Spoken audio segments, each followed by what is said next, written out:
بسم آبن ولدن منفس قدسن حدا أملاخ أمين فقران أحواتين أحاتين لومون مغتصلتا نايت معالتاوي نقبر زلنا نباب مزقب حيمانوت كاب قصري كلتاميتن تسعان تشعاتن كساب سلستميتن شومانتن كنا نببينا زيابهير صبقن سرعن علم فتره قصري كلتاميتن تسعان تشعاتن زيابهير بتباب سلاز فتر فطرته سرعيو نسخاقنا نخلو بعقن بقصري بميزان كتقبرو حريخا نايت زي الرأي أملاخ مسلي زخوني بزل علماء وقالو استفتر عالم نسب زتواحبه إيو سب كأن رؤسو بأمثال زيابهير استفترن نس أملاخو صنع ركب كهلو استصوعن إيو إذا برهان ملوكتا أمروز الساتف سبقاوي رديتنا بزيابهير بفطرته كبيرو نزبلنا كل زرد قالو عقمي اللوهم إذن بزيكا عطوب صعري زخوني مغاب منفس تحتنا أن أملاخن نسرحاتون زقبا كبري بمحابن زفتسميو فترتنا السناينات أملاخ وصيت بمخانو أبزي السناي زي خصاته في ركب زيابهير دما تسقبرو صبو مخانو رأيه أزيو صبو نبري فترات كل متن هياب نابسب زقنعي كمرشانا أو استمدبن حدريس توهبن كخون دلايك زيابهير إيو بيتغرسيان دما بزو حقات أميتات نتصبقي فترتن نتقزو في عالمون كي ترفي كتكال آخر اللو ترخيبام هي زيابهير لعلي فتراتيو جن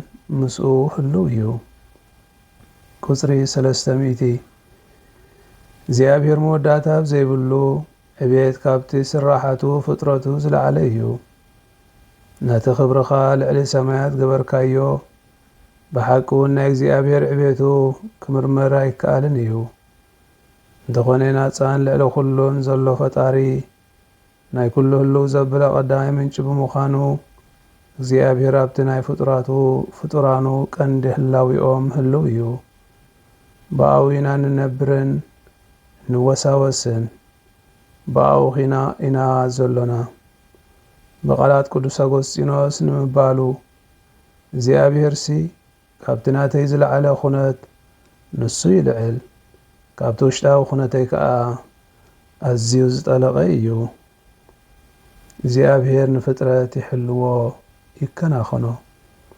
قصري سلستميتي قصر سلستميتين حدن زيابهير نفترانو فطر أبيلو بعلاتهم كايدو أي حد قمن هلونان هيواتن بينو زهب زي كونس أبزخونا قزي دقيفو زحزو من زكنا خنو من نخسر حوزو خلو من نابتناي موداتا علامة أم زبصحو من إيو أملاخ نزلوك كافصم سقعتنيانت بخبرات مقبال ناي لبونات طبب ناي ناصنت ناي تحواسن متأمان منشيو نتزلو كله تفوتو يخا كابتو على خاز فترك يا حدا وكاي تسألن يخا انت زيت ذليوس بقدمو نايم فترك نيركا نسخان زي تفكر كهلو زخيل نجار أي محلوان نسخان زي تفطرو خنبر زخيل حدا نجار وكاي محلوان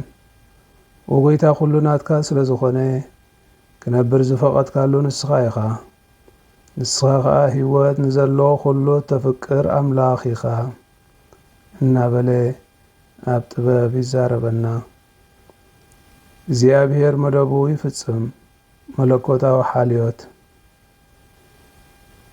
قصري سلستميتن كلتن فترتنا تصبقين مسو زخيد فتسمناتن وكوان تلوو كابيل فتاريو جن فتسمن ملؤون كوينو زواتسا يكونن علم فتر كله أما دب قعزو مالت نابتيو غانا خبص حوز اللوو نابت غانا خبص حوز اللوو ناي مودأتا فتسمنا نابتيو زيابهير زمدبلو قصو مستمتات ريو نابز فتسمنا زي قصو أبز قبرو قعزو እግዚአብሔር ንፍጥረቱ ዝገብሮ ክንክን መለኮታዊ ሓልየት ይበሃል። ካልኣይ ጉባኤ ቫቲካን ቀዳማይ ወልደ ኣምላኽ ኣብ ዝብል መልእኽቲ ነዚ ስዕብ ሓሳብ ይህበና። ነቲ ኩሉ ዝገበሮ ካብ ጫፍ ዓለም ናብ ጫፍ ዓለም ዘሎ ኩሉ ሓይሉ ምስራቅ እግዚአብሔር በቲ ሓይልየቱ ንኩሉ ነገር የጽልልን ይሓልን ኩሉ ኣብ ቅድሚ ዓይኑ ቁሉዕ ስለ ዝኾነ ትናጻ ዝኾነ ናይ ፍጡራን ተግባራት ጋና ብሕጂ ኩሉን ክመጽን ዘለውን እንተኾነ ካብኡ ዝተኸወለ ኣይኮነን።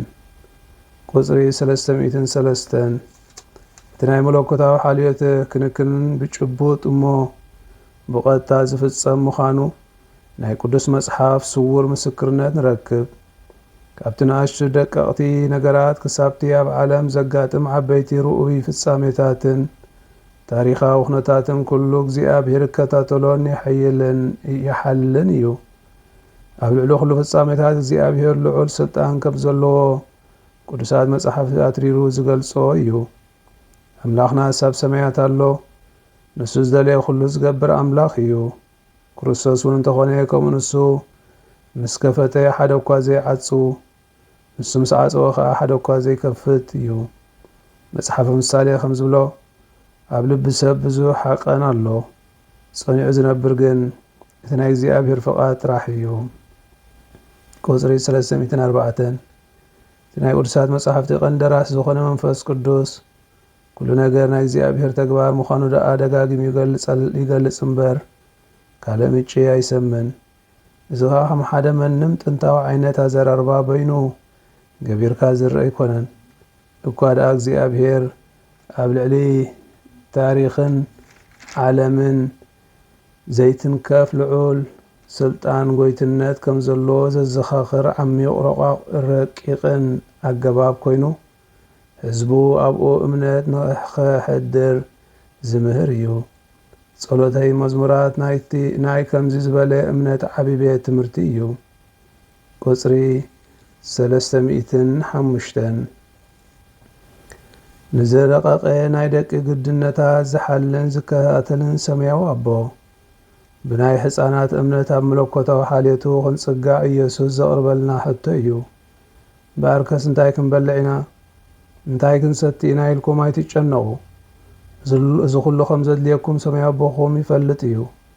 ንስኻትኩም ግና ቅድም መንግስቲ ኣምላኽን ጽድቁን ድለዩ፣ እዚ ኩሉ ከዓ ክውስኸኩም እዩ።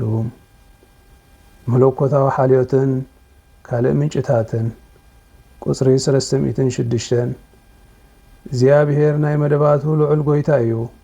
እንተኾነ ነዚ መደባቱ ኣብ ግርሚ ምውዓል ካብ ፍጡራቱ ዝርከብ ተሓባባርነት ይጥቀም እዩ። እዚ ግን ናይ ድኻም ምልክት ዘይኮነስ ናይቲ ካህልየ ኩሉ ኣምላኽ ዕቤትን ህያውነትን ምስክር እዩ። እግዚኣብሔር ድማ ንፍጡራቱ ህላዌ ጥራሕ ዘይኮነስ ብባዕሎም ንኽምርሑ ዘኽእሎም ንሓድሕዶም ዝገብርዎ ምትሕግጋዝ ዘበገስሉ ዓቕሚ ዓዲልዎም እዩ። ምእንቲ እዚ ከዓ መደቡ ንኽፍጽም ከም ዝተሓባበሩ ገበሮም። ቁጽሪ 307 ንደቂ ሰብ እሞ ከዓ ንምድሪ ዓለም ክገዝእዋን ኣብ ልዕላ ስልጣን ክህልዎምን ሕድሪ ብምሃብ ኣብቲ ናይ ሓልየኡ መደብ ብድልየቶም ክሳተፉ እግዚኣብሔር ክእለት ሂብዎም እዩ። ምእንቲ እዚ ከዓ ንስራሕ ፍጥረቱ ኣብ ግቡእ ንምብጻሕ ንረብሓ ርእሶም ጠቕሚ ብጾቶምን ክብልውን ንናይ ፍጥረት ስኒትን ስምረትን ንኽሕሉን እግዚኣብሔር ንሰባት ብኣእምሮን ድልየትን ናጽነትን ዝንቀሳቐስሉ መተዓይቱ ክኾኑ መደቦም። ሓደ ግዜ ኣብቲ መደብ ኣምላኽ ይተሓባበሩ ከም ዘለዉ ከይተፈለጦም ካልእ ግዜ ከዓ ተረዲእዎም ደልዮምን ብዝፍጽምዎ ተግባራት ጸሎታት ብስቃያቶም ኣብቲ መለኮታዊ መደብ ይኣትዉ። ምእንቲ እዚ ከዓ ናይ ኣምላኽ ሰራሕተኛታትን ኣብ ስፍሓት መንግስቱ ከዓ መተዓይቱ ክኾኑ ይርከቡ። ቁጽሪ 308 እግዚኣብሔር ኣብ ተግባራት ኩሉ ፍጡራቱ ከም ዝሰርሕ ዘረጋግጽ ሓቅነት ካብቲ ኣብ ኣምላኽ ፈጣሪ ዘሎ እምነት ተነጺሉ ኣይርአን እዩ። እግዚአብሔር በቶም በኻልኣይ ደረጃ ዝግመቱ ተሓባበርቲ ገቢሩ ዝሰርሕ ናይ ኩሉ ተግባራት ቀዳማይ ምንጭ እዩ። ኣምላኽ ብፍቕሩ ዝመደቦ ምእንቲ ክደልዩን ክትገብሩን ኣምላኽ ባዕሉ እዩ ኣባኻትኩም ዝዓዪ። እዚ ሓቂ እዚ ከዓ ብኽብረት ፍጡር ዘናእስ ዘይኮነስ ኣጸቢቑ ዘጉልሖ እዩ። ፍጡር ብዘይካ ፈጣሪኡ ባህኒኑ ስለ ዝተርፍ ብናይ ኣምላኽ ክእነትን ጥበብን ሕያውነትን ካብ ዘየልቦ ዝመፀ ምዝ ምንጩ እንተተበታቲኹ ገለ እኳ ክገብር ኣይክእልን። ሕጂ እውን እንተኾነ እቲ ፍጡር ብዘይካ ገለ ሓገዝ ጸጋ ኣምላኽ ናይ መወዳእታ ዕላምኡ ክጭብጥ ኣይክእልን እዩ።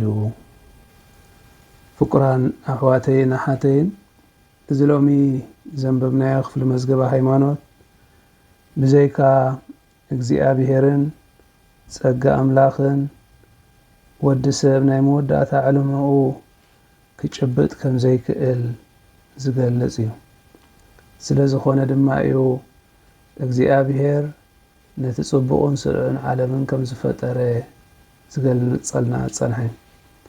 እምበኣር ኣምላኽ ንዓለም ብጥበቡን ብፍልጠቱን ከም ዝፈጠሮ ዓለም ከዓ ውፅኢት ጥበብ ኣምላኽን ውፅኢት ፍቕሩን ውፅኢት ክእለቱን ከም ዝኾነት ይገልጸልና። እምበኣር ዓለም ብኣጋጣሚ ወይ ብዕድል ዝተፈጥረት ዘይኮነስ ብጥበብን ፍቓድ ኣምላኽን ዝተፈጥረት ምዃና ፍጥረት ኩሉ ከዓ ሰናይን ጽቡቕን ከም ዝኾነ ዝገልጽ ሓሳብ እዩ። ኣምላኽ ካብ ኩሎም ፍጡራቱ ንላዕሊ እዩ። ኣምላኽ ከዓ ሓውናን ብጻይናን እዩ።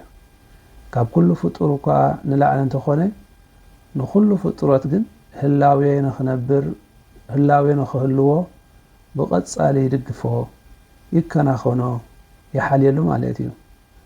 ኣምላኽ እንተዘይድግፍና እምበኣር ፍጡራት ኩላህና ህላዌ ኣሎና ብገዛእ ርእስና ክንቆም ክንኽእል ኢና ክንብል ኣይምኽኣልናን ነርና።